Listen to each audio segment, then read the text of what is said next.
Welcome to remix king channel. Tamil Nadu ముఖ్యమంత్రి జయలలిత రాజకీయాల్లోనే కాకుండా సినీ రంగంలో కూడా సంచలనాలు సృష్టించారు. 100కు పైగా సినిమాల్లో నటించిన ఆమె ఎన్నో సూపర్ హిట్స్ ను మనకు అందించారు. స్టార్ హీరోలతో పోటీ పడి మరి ఆమె నటించిన దాఖలాలున్నాయి. ఇక స్టార్ హీరోలకున్న గుర్తింపును తమిళంలో తెచ్చుకున్న జయలలితను తెలుగులోకి ఏఎన్ఆర్ తీసుకురావడం జరిగింది.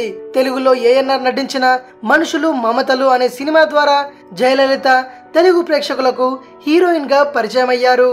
తెలుగులో మొదటి సినిమాతోనే ప్రేక్షకుల మన్ననలు పొందిన జయలలిత ఆ తర్వాత కూడా పలు సినిమాల్లో నటించారు. తెలుగు స్టార్ హీరో నందమూరి తారక రామారావు గారితో దాదాపు 10 సినిమాల్లో నటించారు.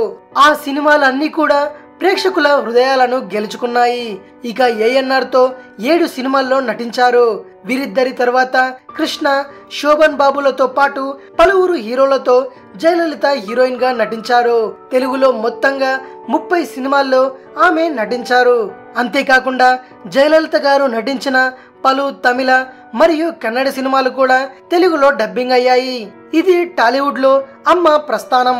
ఇది విషయం. మరిన్ని మూవీ న్యూస్ కోసం రిమిక్స్ కింగ్ ఛానల్ ని సబ్స్క్రైబ్ చేయండి.